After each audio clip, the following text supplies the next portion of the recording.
Hello guys. Ano? Ayaw na naman niya.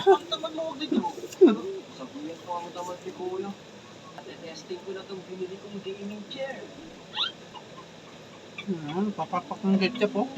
Ketchup, papapak ng ketchup. Ayaw kumain ng kanin. Huwag mo yung patayin na ako. Isa mo.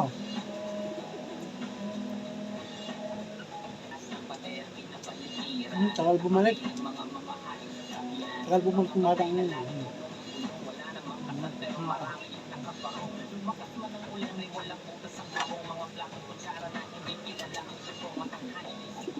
Tapos na. Isa mo ha? So, meron pa ako konti. Buli mo konti na lang yun ha? Ha?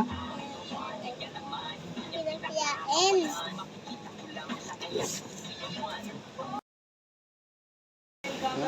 Kain tayo guys. Adobong manok o. Adobong manok. Inihaw. Inihaw na manok. Ano to? Ano to? Siyaw ng manok. Tapos, kamatis. Kamatis. Kada tubig.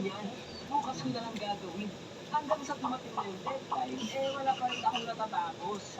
Ang diskarte pa na pinagkagagawa namin mga tamad nung high school. Ito, nakakamay lang kami. Assignment, mismo sa araw. Sarap yung kamay. Kapag hindi namin alam ang kilala. Kami lang lamesa kaya ano. Nakukulang kami sa sahig, diba? Nakukulang tayo sa sahig, no?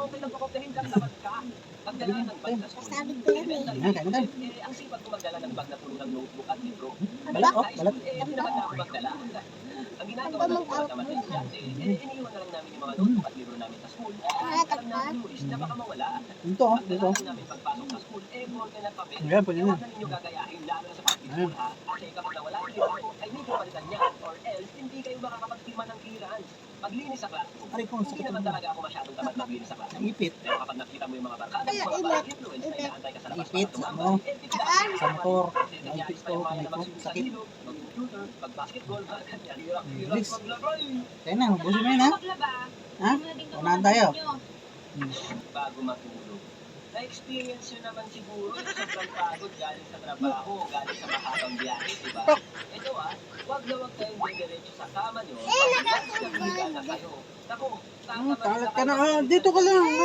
nabiyahe pa. Kaya pagdating Kalat sa ka bahay, kumain, no? diretso tulog talaga. Minsan nga wala nang kain-kain eh. Pagluto ng Busin mo ulam, yun ha? nakakatamad magluto Chicken ng ka. ulam kapag sobrang gutom ka. Tuyo Ang lang masakit yun. pa, kapag hindi ka nila tinirhan ng ulam. Anong ulam? Wala na. Kung bata ko ayaw ng chicken, oh. Ayaw niya mag-ulam. Ayaw din ng adobo. Ayaw ng inihaw. Ano gusto? Ano gusto? Toyo. Mas gusto mo na lang magpa-deliver. Toyo, ang gusto. Pati nga Sa mga food delivery, kapag Ano mo? nagutom ka, tapos ang hirap buksan ng packaging. Treatment pa, oh. Nakukuha ng gunting o kutsilyo para pambukas, Ito. pinulit mo na lang yung packaging. Isang nakakatawa ng gutom ka, tapos ang hirap buksan ng packaging. Treatment pa, oh. Nakukuha ng gunting o packaging. Ang isang nakakatawain bahay ay ang Adobo yun eh. ganyan.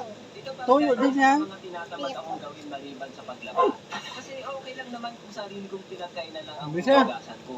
Pero may mga kasama ka sa bahay, naiiwan talaga yung pinagkainan. Nakakainis na nakakapit. Ikaw. Ayaw mo na? Ha? Hindi ko tuloy. Sobra ko eh. Ayaw na yan. Kita nyo, ayaw na, oh. Yan, tago na. Sorry, Ay, ayaw na kumain. Oy, nakalimutan.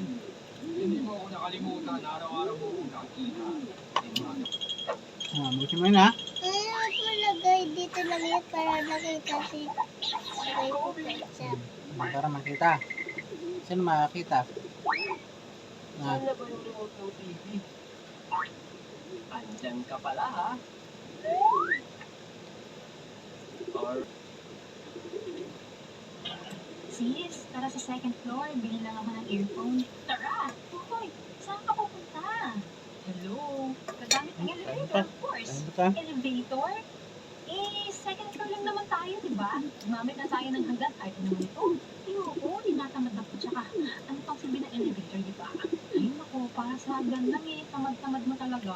Bahala ka dyan, sis. Pagpakapagod ko dyan sa hagdan. Basta ako, parang mo. Pagpigil ng ihi, nakakatamad pumunta sa CR, lalo na kapag cuddle weather. Yung todo pigil ka sa pag-ihi mo kasi sarap ka na sa pagtulog.